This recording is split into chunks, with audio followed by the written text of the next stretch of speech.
Au moment où la France fête les 40 ans de mai 68, le centre social Jean-Paul Coste fête les siens. 1968-2008, 40 années se sont écoulées où, au rythme des évolutions, des mutations, des transformations de notre société, le centre social Jean-Paul Coste n'a cessé d'être présent auprès des habitants de son territoire. Pour cet anniversaire, à forte charge symbolique, nos invités vont témoigner cette période en leur qualité d'acteurs du centre social, de militants associatifs, d'experts de la question sociale et d'élus, afin de faire le lien entre l'hier et l'aujourd'hui. Je vais rejoindre nos invités à leur table. Bonsoir. Donc, à ma droite, je vais vous présenter donc la présidente du centre social, Jeannine Berger. Bonsoir. Ainsi que la trésorière, Maryse Lotier. À ma gauche, Michel Deneux, qui est donc délégué de l'Union départementale des Bouches-du-Rhône. Ainsi que monsieur Claude Cros, président de la fédération donc, des centres sociaux du Vaucluse, mais aussi administrateur de la fédération des centres sociaux de France. Bienvenue. Déjà 40 ans. Donc avant tout, je m'autorise à fêter un joyeux anniversaire à la structure. 40 ans, félicitations. Mais en fait, aujourd'hui, on est là pour se réjouir, mais aussi pour essayer de faire un peu le point sur ces 40 années passées. Et en tant que présidente, vous allez un peu nous parler donc à la fois de votre mandat de présidente. Ça fait quand même pas 40 ans que vous êtes présidente, ça. Non, ça fait pas 40 ans que je suis présidente. Ça fait 16 ans. Je suis arrivée parisienne, sur Aix.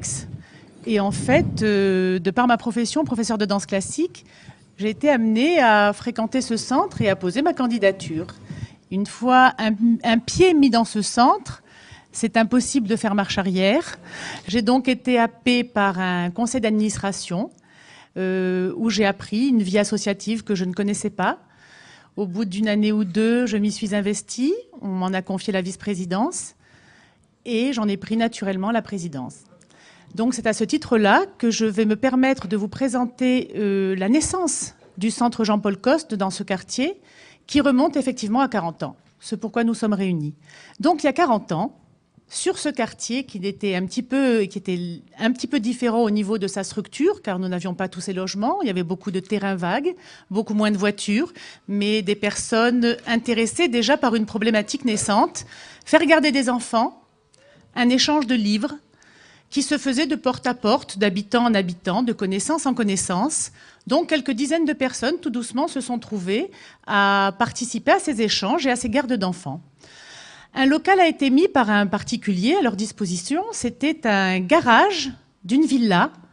Et donc, dans ce garage, premier ancêtre de Jean-Paul Coste, est née une mini-structure associative, mais pas encore loi 1901 est déclarée.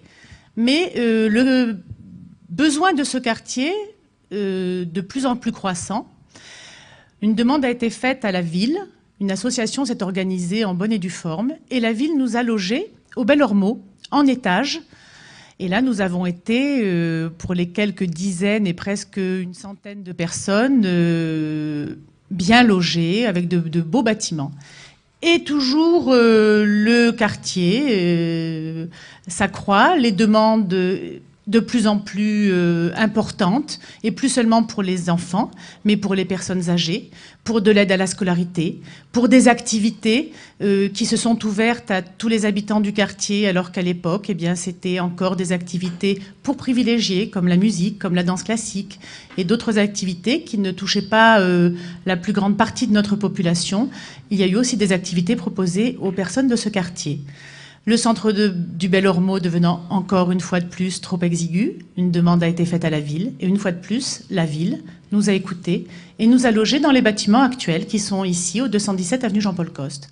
Donc actuellement, nous avons 1300 cartes d'adhérents, ce qui veut à peu près dire une carte d'adhérent étant pour une famille, que nous touchons à peu près 3-4 000 personnes de ce quartier, d'une façon ou d'une autre. Donc voilà où on est au bout de 40 ans, le centre Jean-Paul Coste. Il y a encore 2 ans, trop petit encore, nous avons eu droit à une excroissance qui est la salle verte, juste à côté, donc 80 mètres carrés de locaux. Et je ne pense pas qu'on puisse énormément grandir davantage. Une mission ville nous a été confiée il y a quelques années, aux Milles. Les Milles avaient besoin d'une structure gestionnaire de pointe. Et donc, la gestion de Jean-Paul Coste était dans ses plus belles années. Il nous a été confié la gestion de cette annexe des Milles pour les jeunes qui avaient quelques petits problèmes, ne serait-ce que par le fait qu'ils soient un peu livrés à eux-mêmes et qu'il n'y ait pas d'endroit à eux. Donc voilà, maintenant, ce qui fait que nous avons une annexe sur les Milles.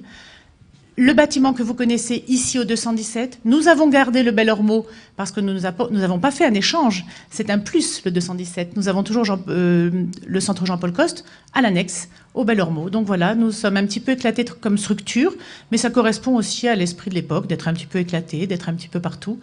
Donc voilà, donc j'espère que ces plateaux télé, les personnes qui sont autour de nous et qui se succéderont à cette table pourront répondre à des questions posées par le public, puisque c'est aussi le but de cette journée, c'est un échange. Donc si vous avez des paroles d'habitants simplement à nous donner ou des questions à poser aux personnes qui sont là et qui représentent des domaines plus pointus comme les fédérations, qu'elles soient nationales ou régionales ou départementales, ou des habitants du quartier, tout simplement, on se fera un plaisir de répondre à vos questions. Voilà. Merci de votre intervention.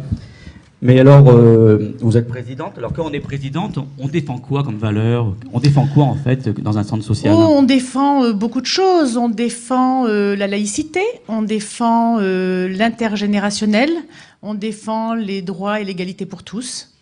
Voilà, toutes ces notions que tout le monde connaît dans nos maisons et qui sont nos valeurs, ce que nous défendons au quotidien, à travers tout ce que nous faisons, tout ce que nous prônons, aussi bien au niveau des activités culturelles que nous défendons parce que nous pensons que c'est un lien social incontournable et d'une grande richesse. Madame Lautier, vous êtes donc la trésorière de ce centre social. Pouvez-vous nous parler de votre engagement associatif? Oui, alors moi je suis au centre depuis 1972. J'étais en tant que salariée jusqu'à ma retraite et maintenant je suis donc bénévole trésorière puisque j'ai fait la comptabilité et le secrétariat. Voilà, le centre m'a beaucoup apporté, a apporté dans le quartier, parce qu'on a commencé avec une centaine de familles, et maintenant, comme vous a dit la présidente, on est 1300, donc ça a pris de plus en plus de l'ampleur, voilà. Et je pense que le centre a apporté beaucoup, beaucoup à tous les habitants du quartier. Et comment on donne envie aux habitants de s'impliquer justement dans une structure comme la vôtre? Par le fait des activités, du contact humain, et pour la réception, l'accueil qui est fait admirablement par des salariés formidables. Ah, vous parlez de salariés, donc un centre social, c'est pas seulement des bénévoles? Non, il y a 70 salariés qui sont sur le centre, puisque je fais 70 payes avec la comptable, c'est-à dire qu'il y a des permanents qui sont là au mois, et ensuite des salariés pour le centre aéré, pour le jardin d'enfants, qui se passe le mercredi et pendant les vacances scolaires. Et le reste, les bibliothèques, certains clubs fonctionnent par des bénévoles. Et la secrétaire, pareil. Donc, ça demande des moyens financiers, justement, pour pouvoir maintenir, Oui. en tout cas, salarier les gens et en même temps aussi développer les activités. Voilà, nos activités s'autofinancent. Et nous avons des subventions de la Caisse d'allocation familiale et de la municipalité et du Conseil général. Voilà avec quoi nous fonctionnons. Alors justement, on parle de la ville, là, et on vient d'être rejoint par la députée maire de la ville d'Aix-en-Provence, Madame Joissin. Oui, bonjour, vous voulez vous joindre à nous? Oui. Eh ben on improvise alors. Voilà. On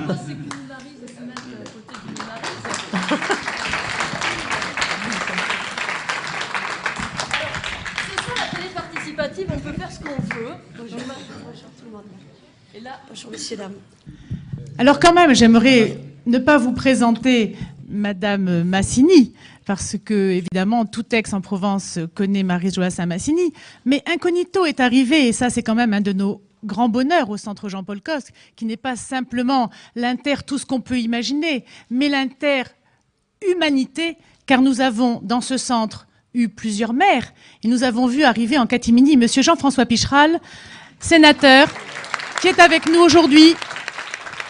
Et je crois que c'est un grand plaisir de réunir tout un chacun dans ce centre et à travers là, les politiques de notre ville qui nous ont épaulés depuis des années et des années. Donc je vais laisser Monsieur Jean-François Picheral. Monsieur Jean-François Picheral, vous allez prendre ma place pour être sur la caméra. Juste pour l'après-midi. Je vais passer le micro à Madame Joassin Massini. Ah bah si. Ben, tout simplement. Alors, ça c'est le piège. Voilà. Ben, la télévision participative, c'est ça en fait, c'est donner la parole à la fois aux habitants, aux élus, et c'est la démocratie locale et la proximité. Donc on est entre nous finalement ici. On est avec un centre social dynamique, avec une vie associative riche. En tant que maire de cette ville, quel regard portez-vous sur à la fois le fonctionnement de ce centre social, son dynamisme, son projet à l'échelle de son territoire? Écoutez, je pense que, je l'ai toujours dit à la directrice et à toutes les personnes qui travaillent dans ce centre social, que le centre social dans un quartier, c'est une structure véritablement indispensable. Indispensable parce que ça crée le lien social, mais en plus, c'est sur le plan intergénérationnel, l'endroit où tout le monde peut se rencontrer. Et j'accorde énormément d'importance et au lien social et au lien intergénérationnel. Je crois qu'aujourd'hui, le lien social s'est un peu dégradé par les rythmes de vie, par les choix de notre société, et qu'il est besoin d'avoir des lieux où les gens peuvent se retrouver, discuter ensemble, apprendre à se connaître également. Et c'est un petit peu le rôle que je vois dans ce centre social. C'est un lieu de rencontre, avant tout. C'est un lieu d'échange et c'est un lieu où les gens apprennent à s'apprécier dans leurs différences d'abord, où ils apprennent tout simplement à vivre ensemble. Et à mon avis, c'est totalement indispensable. Nous avons aussi 3 centres de proximité et je souhaiterais que nous puissions dans l'avenir, à condition que la CAF, alors je ne sais pas si la CAF est représentée dans cette salle, à condition que la CAF accepte d'ouvrir un petit peu les cordons de sa bourse pour nous permettre de mettre 1 ou 2 centres sociaux supplémentaires sur le territoire. Aix s'est suffisamment agrandi pour faire la place à 2 structures supplémentaires. Je crois qu'en s'étendant sur les 1000, vous avez fait un travail absolument extraordinaire. C'est moi qui ai eu l'idée, Jean-François, puisque c'est moi. C'est moi qui ai eu l'idée, je vais te dire Alors, mieux. je pense qu'on ne va pas polémiquer. Là, on va surtout se réjouir. On va se réjouir voilà. surtout de ça pour les habitants Voilà. et des territoires. Lorsque sur les 1000, le maire des 1000 m'a fait savoir qu'il souhaitait travailler avec ce centre social, j'ai donné l'enveloppe parlementaire qui était la mienne pour qu'il puisse s'installer. Mais ce n'est pas dans un sens de polémique. C'est que je crois que les maires qui se sont succédés sur le territoire ont tous été dans la logique de favoriser les centres sociaux, quels qu'ils soient. C'est-à-dire que Jean-François a pris la suite d'un maire, moi j'ai pris la suite d'un maire, et nous sommes là dans le positif. Et c'est pour cela que je suis ravie d'avoir pris sa suite et d'avoir, d'une certaine manière, amélioré autant que faire se peut ce fonctionnement. Mais c'est le rôle, il viendra un maire derrière moi qui prendra la structure et qui fera en sorte de l'améliorer et surtout de l'adapter à la société telle qu'elle est. Parce que le centre social, c'est aussi un lieu d'adaptation. Les politiques publiques ne sont pas toujours très adéquates, très adaptées à des territoires, et on a besoin que ces centres nous fassent connaître un certain nombre de choses, nous relaient l'information, nous relaient les besoins d'une population. Et c'est vrai que dans ce centre social, j'ai trouvé un épanouissement absolument extraordinaire. Alors, nous avons travaillé avec Janine, voilà, qui est présente. Et maintenant, nous avons le plaisir de travailler avec la nouvelle directrice. Et c'est un plaisir parce que je crois qu'elles se sont bien succédées. Ça s'est fait très très bien. Et à mon sens, d'après ce que j'ai lu et ce que l'on m'a dit, on ne se porte pas magnifiquement sur le plan financier, parce qu'un centre social ne se porte jamais magnifiquement sur le plan financier, mais je pense qu'on se porte pas trop mal. Merci de votre intervention. Voilà. Monsieur Picheral, un politique, comment il peut aider justement la création d'un centre social, puisque j'ai entendu qu'il y avait des besoins sur votre commune, sur la commune d'Aix-en-Provence? Le politique, il est sollicité par le citoyen de sa ville et le citoyen d'un quartier. Ça dépasse souvent le quartier, car ici, vous avez un centre social qui recouvre une étendue importante, qui touche un ex un petit peu ancien. Je veux parler du Pont de l'Arc, dont le président de Sécu est ici, et des quartiers qui sont relativement nouveaux, qui nous entourent ici, et qui ont d'ailleurs subi, ce quartier, un cursus sociologique très, très, très important, car moi j'ai eu la chance de voir sortir de terre 3/4 des immeubles qui nous entourent, et j'ai pu m'apercevoir de la transformation de la sociologie pendant ces 35-40 ans. Et je me suis félicité, là je vais être beau joueur, puisque c'est sous la municipalité de Péréty qu'a été construit ce centre social qui vivait dans des appartements à 150 mètres au-dessus, et qui vivait bien, parce que c'est là qu'il a innové, c'est là qu'il a vécu de façon précaire, mais très longtemps, et c'est là qu'il a inventé. Ce qui, aujourd'hui, m'a toujours, enfin du moins, il y a 7 ans, hein, maintenant je m'en occupe moins, c'était l'intergénérationnel de ce centre social. Là, on touche à tout. Quand je suis arrivé, je vous entendais parler des activités, je vois qu'elles continuent.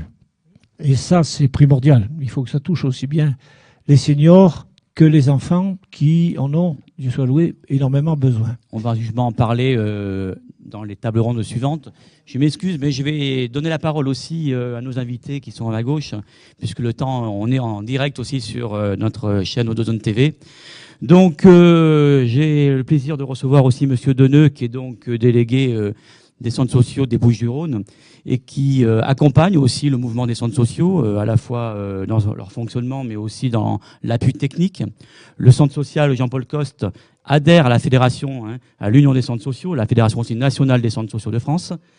Monsieur Deneux, comment la fédération se positionne par rapport justement au réseau des centres sociaux et quel est votre regard sur la vie des centres sociaux aujourd'hui en région, enfin dans le département plutôt? Alors, les centres se reconnaissent dans une union, dans une union départementale à partir du système de valeurs. Ce qui nous réunit avant tout, c'est les valeurs auxquelles nous adhérons tous. Et donc, il y a une charte des centres sociaux auxquels les centres adhèrent. Et notamment, cette charte fait la promotion de la dignité, de la démocratie participative, parce que nos centres reposent sur des projets qui sont éminemment participatifs. Et on considère qu'au travers de cette participation, c'est l'expertise des habitants qui est recherchée, et sous forme de diagnostic partagé avec les acteurs politiques, les acteurs institutionnels et les habitants, leur expertise, leur connaissance de la proximité, la volonté de vouloir s'investir, d'être solidaire avec leurs concitoyens, fait qu'on crée des unions départementales dans lesquelles les centres se reconnaissent et qui sont les valeurs déclinées de la Fédération des centres sociaux. Alors, au plan départemental, actuellement, il y a, nous regroupons dans notre union 53 centres sociaux. Jean-Paul Coste est parmi un des plus gros centres du département, tant du point de vue de sa masse salariale que des actions développées, avec le centre social de Fos-sur-Mer et le Roi d'Espagne pour vous situer sur le plan départemental.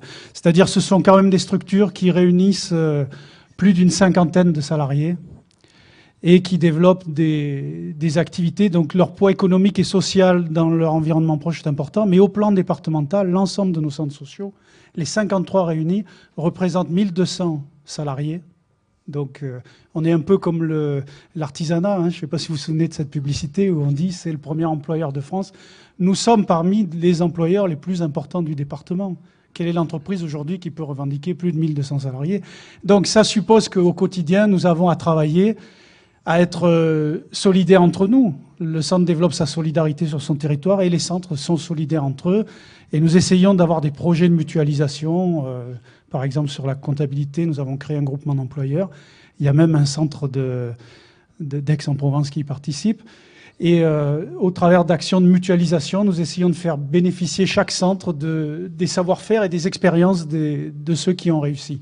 Voilà. Et donc, à ce titre, je dois souligner aussi que Janine Berger est vice-présidente de l'Union des centres sociaux. Donc, le centre social Jean-Paul Coste est particulièrement impliqué dans la vie fédérale. Et Béatrice participera bientôt à une opération que nous avons menée. C'est un voyage de directeur à l'Union européenne, à la Commission européenne à Bruxelles, pour essayer de faire coopérer les centres sur des projets européens et donner une dimension encore plus large, un horizon encore plus large à nos centres dans le cadre de leurs projets. Donc il y a 15 directeurs de 15 centres sociaux différents qui vont faire ce voyage, qui vont rencontrer des élus de l'Union européenne, des parlementaires, qui vont rencontrer des techniciens de la Commission européenne et qui vont rencontrer des associations belges qui œuvrent un peu dans le même secteur. Et nous allons comparer nos systèmes de participation, nos systèmes d'organisation, pour essayer là aussi d'aller tirer les expériences qui nous intéressent et pour les partager entre nous. Merci. Monsieur Cross, donc vous représentez ici à la fois donc, le voisin, oui, le président de l'Union des centres sociaux du Vaucluse, mais surtout le national. Donc on voit qu'il y a plusieurs niveaux au niveau des réseaux des centres sociaux. À la fois, nous avons donc le local, le centre social. Nous avons un échelon donc au niveau du département. Et pourquoi quel intérêt pour un centre social d'adhérer au national finalement? Oui, alors je voudrais tout d'abord dire que bon, moi j'ai eu le virus aussi des centres sociaux. Donc je suis sur Montfavet. Donc dans le Vaucluse, et donc je me suis retrouvé en tant qu'habitant du quartier, je me suis retrouvé donc aussi président d'un centre social, et vraiment c'est quelque chose qui m'a passionné. Et ensuite donc j'ai continué à m'investir donc dans les centres sociaux. Donc le fédéralisme, effectivement, c'est une dimension qui va de soi hein, par la suite. Donc les centres sociaux ont souhaité se réunir pour effectivement sur des valeurs, hein, c'est ce que disait Monsieur Deneux tout à l'heure, sur des valeurs. Et donc aujourd'hui, il y a d'abord 2000 centres sociaux en France. Hein, il y a 2000 centres sociaux, dont plus de la moitié sont adhérents donc à la fédération, parce que en fait, on peut dire qu'il y a des fédérations départementales, mais il y a surtout un fédéralisme des centres sociaux qui tient sur les valeurs qu'a exprimé donc Monsieur Deneux. Et donc, on a eu un véritable développement aussi du fédéralisme. Alors, vous avez très très bien défini, Madame le maire, tout à l'heure, ce qu'est un centre social. Hein, bon, pour la fédération, vous voyez, vous rapprochez tout à fait. Bon, ce qu'on dit dans notre charte, c'est que le centre social est un projet de territoire partagé, porté par les habitants et qui suit au quotidien dans une gestion participative. Donc, vous voyez, ça rejoint tout à fait. Et donc le fédéralisme qui a commencé en 1922. Hein, donc c'est quand même assez ancien, et qui tout de suite, après une dimension un peu où les centres sociaux étaient plutôt sur l'œuvre de charité, sur la dimension assistentielle, hein, est devenu vraiment un centre social, et donc avec une dimension, avec la dimension d'action sociale hein, qui s'est développée aussi à ce moment-là. Voilà. Je vous remercie. Une question, est-ce que vous avez le sentiment que finalement le réseau des centres sociaux est bien identifié par les Français? Ou est-ce que c'est pas une petite histoire gentille dans un petit coin? Je crois que les centres sociaux ont besoin d'être effectivement mieux reconnus. C'est vrai qu'actuellement, c'est un peu la démarche de la Fédération nationale de faire une campagne sur la plus-value du centre social. C'est vrai qu'ils font le travail de tous les jours sur le terrain, mais qu'ils n'ont peut-être pas l'occasion de faire du sensationnel. Mais on voit sur l'ensemble de la France la reconnaissance sur le terrain du travail que font les centres sociaux. On peut imaginer qu'il n'y ait plus de centres sociaux. Ce serait véritablement une catastrophe pour beaucoup d'habitants. Je veux dire que c'est effectivement tout ce travail au quotidien, au jour le jour, dans une grande discrétion parfois, et tout ce lien social que vous évoquez, et dans sa dimension aussi intergénérationnelle. Enfin voilà, hein, donc on est vraiment effectivement donc sur peut-être qu'effectivement on n'est pas assez connu et effectivement pardon.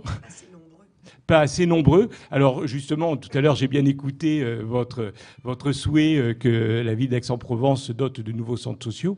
Et là, effectivement, cela passe parce qu'on est quand même dans une logique. Alors vous savez que les Bouches-du-Rhône sont véritablement en avance sur le conventionnement des centres sociaux. C'est quelque chose qui a été mis en place ces dernières années par rapport aux autres régions de France. Et c'est vrai qu'il y a eu déjà une reconnaissance plus grande ici qu'ailleurs. Mais effectivement, il faut en créer plus. Et cela ne peut venir aussi qu'une volonté politique commune, aussi, à la fois nationale, régionale, départementale, pour qu'effectivement on puisse développer de nouveaux centres sociaux. Très bien. Eh ben, on restera sur cette notion de dire qu'il faut multiplier. Merci pour ce temps d'échange.